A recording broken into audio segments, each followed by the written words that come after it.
Taayee danda'a turtii waggaa tokko mana hidhaatti dabarseen booda hidhaadhaa bahee nagahaan maatii isaatiitti makameeti jira. Eda immoo kan namoota hedduu rifachiiseetiin ture maaltu isa mudate mana hidhaatti yeroo gabbahu butamuu isaatiin wal qabate hayyoonni hedduun irraa dubbataniiti sagalee taa'amaa fi ture. Inni biraa immoo loltoota waraana bilisummaa Oromoo warra jaalsanyii jalatti karaa nagaatiin qabsoo jedhaniitiin galan maal jedhamee kanarratti mee komantiilee namoota garaagaraa namoota hedduu gammadantu jira. Akkasuma gartee kan abaa'oo qoqqooduu irratti gammadanii kun ammoo gartee abaa'oo balleessuudhaa fi goobanaadhaa akkasuma waan abaa'oodhaan wal dhabee fi ka jedhu yaada namoota adda addaa akkasuma mee waaboo karaa nagaatiin galaa jiru kanaan wal qabatee waa warri jechaatiin jiru viidiyoo gabaabduu takkaan isiniif qooda waan warri habashoota jechaatiin jiru akka qabatamaa nuti keessa jirruu fi akka isaan gartee nuuf qabaachaatiin jiran wal faallaadha fakkaatti. Kana birabdu moobaala birraahii bagara deebiidhaan gara chaanala kiyyaa raftan isiniin jira.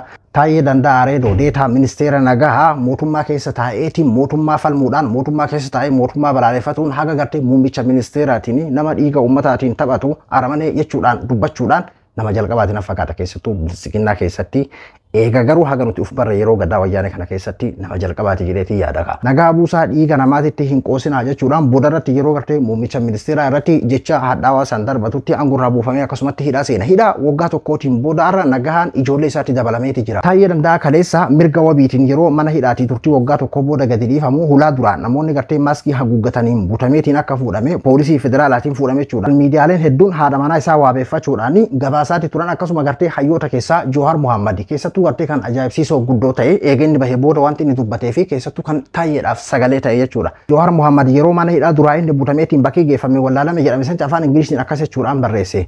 Deetaan ministeera nagahaa kan ture sababa mootummaa qeeqeefiidhameetiin turtii waggaa tokkootiin booda yeroo manni murtiidhaa mirga wabiitiin gadi lakkisutti qaama hin beekamne qaamota gartee akka shiftaatitti fuula isaanii maaskiidhaan haguuggataniin butamee bakkee geeffame hin jiru. Kuni lubbuu isaatiif nageenya isaatiif baay'ee tokko sodaachisaadha. Battee urgeessaa baatii jaha duraa qaamota hin beekamneen akkanatti gartee butameetiin ajjeefamee argame. Battee urgeessaa kan paartii mormituudha nama siyaasaa beekamaan Taayyeellee taateen akka battee urgeessaa irratti raawwatame sun akka irratti hin raawwatamnee fi ummanni keenya gurraa fi ija gara Taayyee deeffatuudha qaba quba qabaachuudha qaba. Namni tokko sababuma mootummaa morme qofaa fi akkana godhamuun sirri miti ummanni keenya Taayyee quba qabaachuu qaba. Nageenya isaatiif lubbuu isaatiif baay'ee sodaachisaadha taateen amman tana Taayyee irratti taa'ame jechuudhaan sagalee ta'ee fi ture jechuudha. Har'an tanallee eega inni mana isaa gahillee akkas jechuudhaan barreesse Johaar. Taayee danda'a baga rabbiin hidhaadhaa si baase. Hidhaa tana tadhumaa siif haa godhu. Abbaa fedhes yoo ta'e nama tokko ajaja mana murtiidhaa cabsuudhaan butanii hidhuun dhaabbachuu qaba.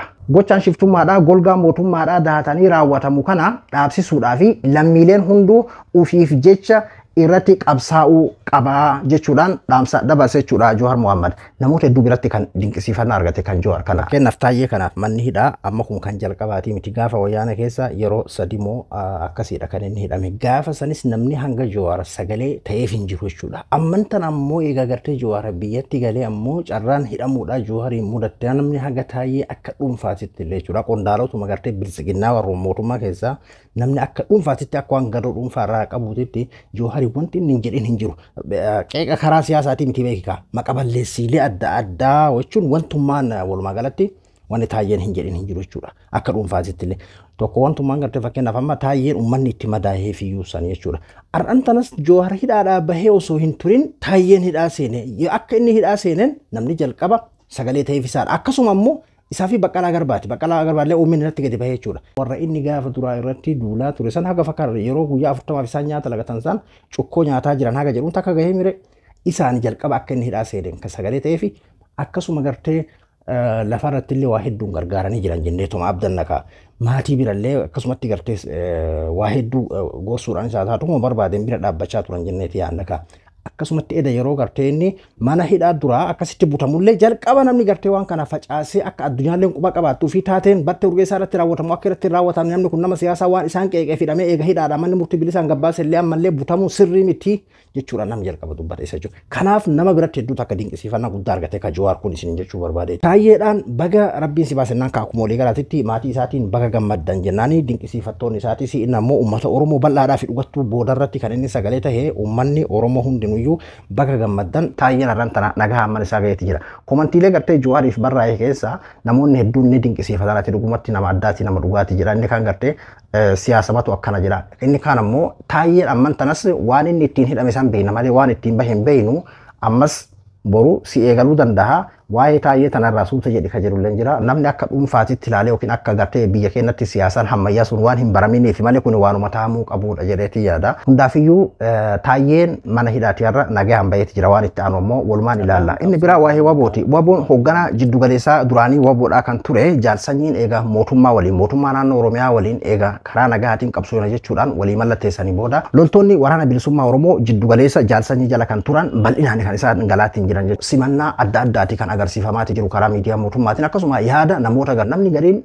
gammadeetii daangaa dabraa inni kaan ammoo waboo qoqqooduudhaaf yookiin ammoo akkas bitamuudhaan maal ka jiru. Fakkeenyaaf jaalsanyiin kan inni dubbate nuti harka kennannee yookiin ammoo loluu dadhabnee booji'amnee akkasitti hin fudhatina waamicha ummataatii fi gartee ummata sangaa camadee maal jedheen waame san yaabichi isaanii san fudhanneeti galleedha jechi gartee jaalsanyiin dubbate illee jechuudha. Nuti waan inni dubbate san illee ni kabanyaaf. Osoo gartee fakkeenyaaf bosona keessa taa'ee murna biraa ta'eetiin ka isaa yookiin ammoo obboleeyyan isa sanis ka walitti dhukaasu mootummaa wajjinis ka walitti dhukaasu taate xaaxama biraati jechuudha. As deebi'ee karaa nagaatitti ifa baheeti mootummaa wajjin mallatteessee galuun furmaata guddaadha. Hayyoon illee kanaadha kan jechaatiin turan jechuudha. Kanaafuu anammallee akka nama tokkootti irra deebi'ee waan hin jedhurraa warra galee anamma akka nama dhuunfaatitti paartii leellisu. Paartii gartee imaluu malee du'een bada san malee du'een bada jedhu hin qabu.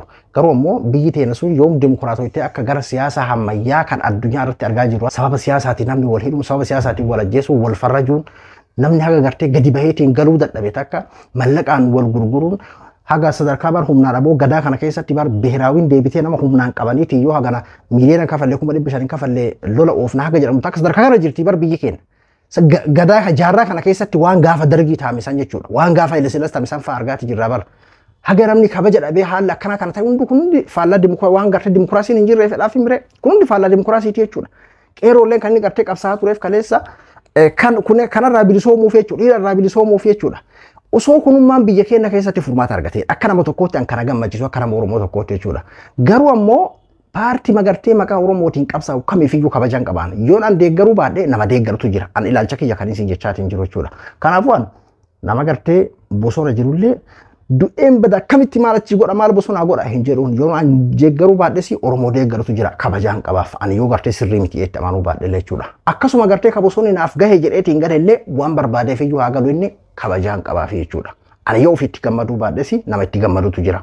Oromoon akkanaa waan ta'eef jechuudha. Ana malummaan anaafis irra dhaabbatuu qabdi jalqaba jechuudha. Karaan fedhu malee karaan biraa hin jiruun anaafis irra dhaabbatuu qabdi dura warra gartee hooggansaa kana qofa komachuu osoo hin taane waan ta'eef jechuudha. An akkas jedheeti nama akkas. Kanaafuu ani adeemsa isaanii deeggaruu fi deeggaruu dhabuun akkuma jirutti ta'ee ammoo kabajaan qabaaf. Kabraa namoota hedduun argaman kan yaa Rabbi nagaa buustee nageenya nu bu'e jedhaniitiin gammadanii gartee daangaa dabran. Kuni nagaa buusaa kan jedhudhaa fi warri gartee silaa wal lolaniin murni waraana bilisummaa Oromoo kuni murna tokko kagalee kan biraa ammoo bosonatti hafee jira waan ta'eef nagaan buusu kun ooyi xiinxallaa siyaasa nama feesisaa kun anaafatti illee ni agarra bar. Kabraa ka bosonatti hafisanii mootummaa wal loluun hin oolamu wanni itti gartee rakkoo ta'e wallola isaanii san jidduutti uummata miidhamaa jirudha. Kanaadha. Gartee Oromoon kan inni gaafatullee nagaa hundeedhaan naaf buusaa kan jedhudhaa fi nagaa Oromoon buusaa hundeedhaan ni buusa jedheetiin hin amanu. Argaa jirra waan ta'eef kaleessallee bar gaafa gartee abbootii gadaatii fi akkasuma Johaar fa'aallee keessatti hirmaatan gaafa Daawid Ibsaa fa'aallee abbootii gadaatti kenne jedhe san fa'aayyuu kanaa oltu galee bar loltoota amma jiran kanaa oltu galee.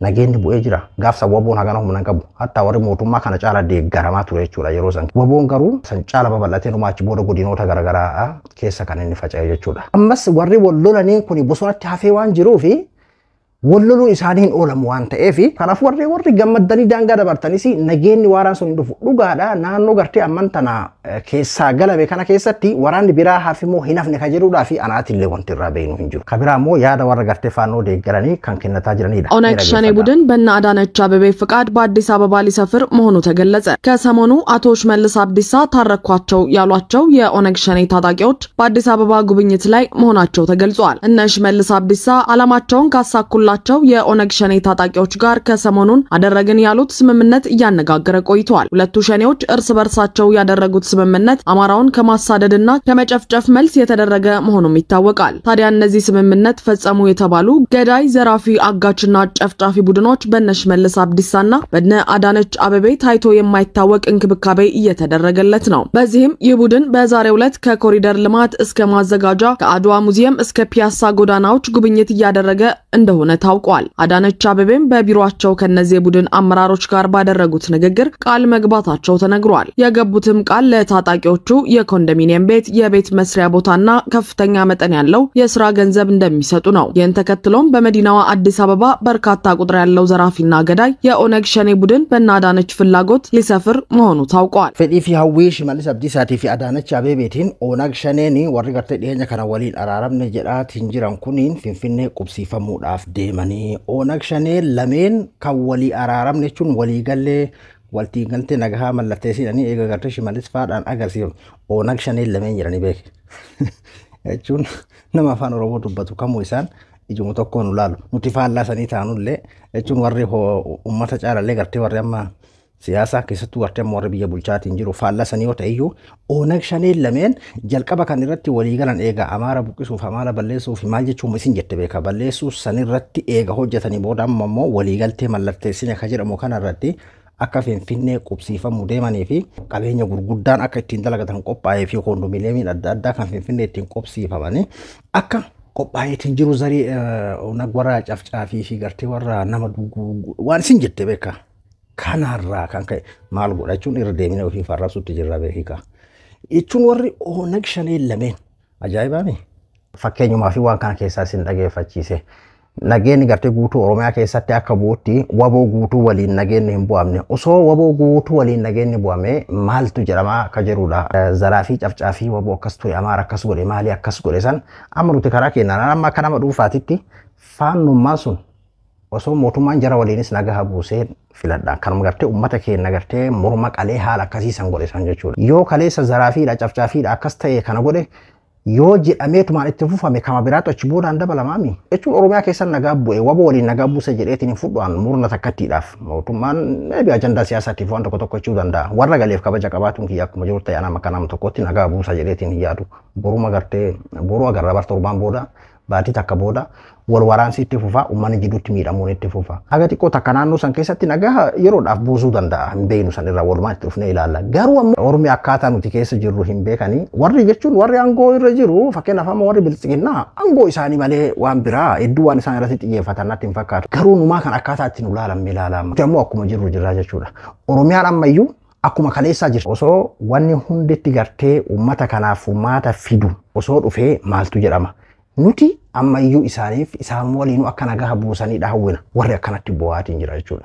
Ammoo nuti ammallee nagahuma hawwina. Faannoo wajjinis waraana bilisummaa Oromoo wajjinis mootummaan hunda waliinuu mari'atee rasaasni biyya san keessa dhaabbatee siyaasa ammayyaa gara nugusummaa irraa siyaasa ammayyaa waloon biyya bulchuudhaatitti gaafa biyyi teenya dhufte akka nama biyya jaalatu tokkotti illee akka nama biyyuu fi jaalatu tokkootitti kanaadha jechuudha hawwiin kiyya. Nabdabdummoo baala biraayii hanga qophii biraatti waliin deebinutti nagaan naa tura.